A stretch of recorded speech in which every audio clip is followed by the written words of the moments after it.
बंदर और लकड़ी का खूंटा। एक समय शहर से कुछ ही दूर पर एक मंदिर का निर्माण किया जा रहा था। मंदिर में लकड़ी का काम बहुत था, इसलिए लकड़ी चीरने वाले बहुत से मजदूर काम पर लगे हुए थे। यहाँ वहाँ लकड़ी के लट्ठे पड़े हुए थे और लट्ठे व शहतीर चीरने का काम चल रहा था। सारे मजदूरों को दोपहर का भोजन करने के लिए शहर जाना पड़ता था, इसलिए दोपहर के समय 1 घंटे तक वहाँ कोई नहीं होता था।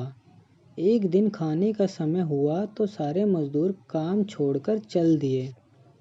एक लट्ठा आधा चिरा रह गया था। आधे चिरे लट्ठे में मजदूर लकड़ी का कीला फंसाकर चले गए।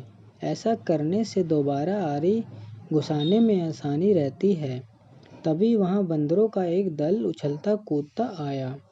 उनमें एक शरारती बंदर भी था, जो बिना मतलब चीज़ों से छेड़छाड़ करता रहता था। पंगा लेना उसकी आदत थी। बंदरों के सरदार ने सबको वहाँ पड़ी चीज़ों से छेड़छाड़ ना करने का आदेश दिया। सारे बंदर पेड़ों की ओर चल दिए, पर वह शैतान बंदर सबकी नज़र बचाकर पीछे रह गया और लगा अड़ंगेबाजी करने। उसकी नज़र अधचिरे लट्ठे पर पड़ी।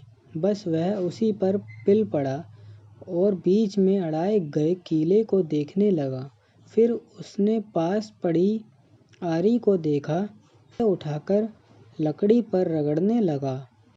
उससे किर किर की आवाज़ निकलने लगी, तो उसने गुस्से से आरी पटक दी। उन बंदरों की भाषा में किर किर का अर्थ निखट्टू था।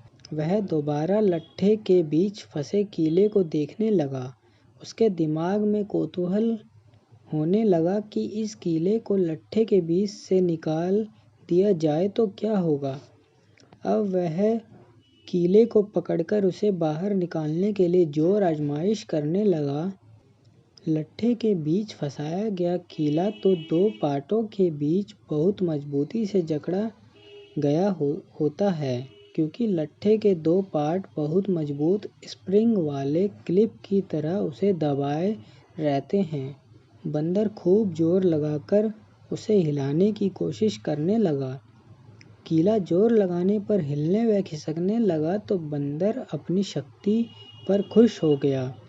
वह और जोर से खो-खो करता कीला सरकाने लगा।